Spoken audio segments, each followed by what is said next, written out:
Hello friends, स्वागत है आपका अपने यूट्यूब चैनल पर। आज की वीडियो नीट 2021 के सभी स्टूडेंट्स के लिए इम्पोर्टेंट रहने वाली है। जो भी स्टूडेंट्स नीट 2021 की काउंसलिंग का वेट कर रहे हैं, तो गाइज आज मैं आपको बताने वाली हूँ क्यों नहीं हो पा रही नीट की काउंसलिंग, कहाँ अटका पड़ा है मामला। तो नीट 2021 की जो एक्सपेक्टेड काउंसलिंग डेट है वो कब तक कंडक्ट करवाई जा सकती है, और इतना कुछ होने के बाद, इतना लंबा प्रोसेस चलने के बाद, स्टूडेंट्स के स्ट्राइक करने के बाद भी जो काउंसलिंग डेट है वो अनाउंस नहीं की गई है, तो उसके पीछे क्या पूरा माजरा है आज मैं पूरा इस वीडियो में डिस्कस करने वाली हूँ। तो गाइस, इससे पहले यदि आप इस चैनल पर नए हैं तो चैनल को सब्सक्राइब जरूर कर लीजिएगा, ताकि आपको आपके ऑल इंडिया कोटा काउंसलिंग और स्टेट कोटा काउंसलिंग से रिलेटेड की पल पल की अपडेट मिलती रहे, चाहे वो काउंसलिंग से रिलेटेड हो, चाहे ऑफिशियल नोटिस या फिर एडमिशन प्रोसेस से रिलेटेड हो। पल पल की अपडेट आपको इस चैनल के थ्रू मिलेगी। अब हम देखते हैं कि काउंसलिंग हो क्यों नहीं पा रही है नीट 2021 की। तो गाइज, नीट यूजी और नीट पीजी दोनों ही कोर्सेज की जो काउंसलिंग है वो अटकी पड़ी है। ना नीट यूजी की काउंसलिंग हो पा रही है, ना नीट पीजी की काउंसलिंग हो पा रही है। तो एक्चुअल में जो रिजर्वेशन का कुछ टाइम पहले नोटिस जारी किया था कि कैटेगरी वाइज जो रिजर्वेशन है वो कितना है, तो उसी को लेकर जो सुप्रीम कोर्ट में चुनौती डाल दी थी कुछ स्टूडेंट्स ने, पीआईएल डाली थी। तो गाइज, देखते हैं पूरा मामला है क्या न्यूज़ के थ्रू। तो ये मैंने पूरी न्यूज़ ही ओपन कर दी है। नीट पीजी काउंसलिंग और यूजी का भी सेम ही लफड़ा है। मेडिकल कॉलेजों के पोस्ट ग्रेजुएट कोर्स में दाखिले के लिए काउंसलिंग न हो पाने की वजह है नई आरक्षण नीति को कानूनी चुनौती। सरकार ने इस साल से मेडिकल पीजी में 27% ओबीसी और 10% आर्थिक रूप से कमज़ोर मतलब ईडब्ल्यूएस कैटेगरी तब के आरक्षण का फैसला लिया है।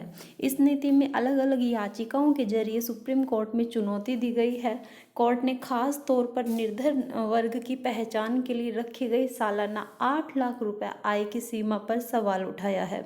इसके बाद सरकार ने इसमें बदलाव की बात कही है।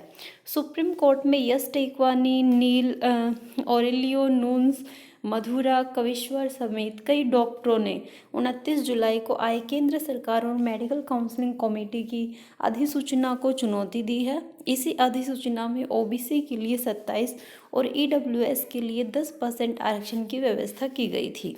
याचिकाकर्ताओं का कहना है कि बिना किसी उचित आधार के यह आरक्षण लागू किया जा रहा है। गरीबी के निर्धारण के लिए 8 लाख रुपए सालाना आमदनी की सीमा का भी याचिकाकर्ताओं ने विरोध किया है।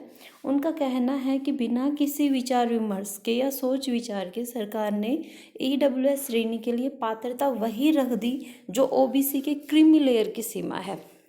25 नवंबर को हुई सुनवाई में जस्टिस डीवाई चंद्रचूड़, सूर्यकांत और विक्रम नाथ के बेंच ने सरकार को ईडब्ल्यूएस के निर्धारण के लिए 8 लाख रुपए आमदनी की सीमा रखने के लिए आड़े हाथों लिया था। जजों का मानना था कि यह सीमा बहुत अधिक है। देश के अलग अलग हिस्सों में लोगों का जीवन स्तर अलग है। पूरे देश के लिए एक ही आमदनी को आरक्षण की पात्रता का आधार बना देना अनुचित है। कोर्ट के तीखे सवालों के बाद केंद्र के लिए पेश सॉलिसिटर जनरल तुषार मेहता ने यह माना था कि ईडब्ल्यूएस पात्रता तय करने की नीति में बदलाव जरूरी है। सॉलिसिटर जनरल ने कहा था कि सामान्य वर्ग के गरीबों को आरक्षण का फैसला संविधान के 103वें संशोधन के मुताबिक है। उन्होंने बताया था कि सरकार ने पूरे देश के लिए 8 लाख रुपए से कम की आमदनी को आरक्षण का आधार बनाने की नीति पर पुनर्विचार करने का फैसला लिया है, लेकिन इसमें करीब 4 हफ्ते का समय लगेगा। मेहता ने जजों को यह आश्वासन भी दिया था कि नीट पीजी की काउंसलिंग तब तक नहीं होगी जब तक कोर्ट निर्धन वर्ग के आरक्षण के लिए बदली गई नीति से सहमत नहीं हो जाता। कोर्ट ने उनके अनुरोध को स्वीकार करते हुए सुनवाई 6 जनवरी के लिए टाल दी थी। इस बीच अपने ऊपर बड़े काम के बोझ से परेशान रेजिडेंट डॉक्टरों ने हड़ताल शुरू कर दी है। उनका कहना है कि नए पीजी छात्रों का दाखिला न होना उनकी समस्या की वजह है। इसमें केंद्र और राज्य सरकारों पर काफ़ी दबाव है। हालांकि अभी तक किसी ने भी काउंसलिंग जल्द शुरू करवाने के लिए कोर्ट का दरवाजा नहीं खटखटाया है। ठीक है गाइस, तो ये पूरी इन्फॉर्मेशन थी। काउंसलिंग जो है वो स्टार्ट नहीं हो रही, उसके पीछे क्या रीज़न था। तो गाइस जब तक ये मामला सॉल्व नहीं हो जाता तब तक काउंसलिंग भी स्टार्ट नहीं हो सकती है। ठीक है, जैसे ही काउंसलिंग से रिलेटेड कोई अपडेट आएगी आपको सबसे पहले इस चैनल के ऊपर मिलेगी। जल्द ही मिलते हैं नेक्स्ट न्यू अपडेट के साथ, तब तक के लिए थैंक यू गाइस।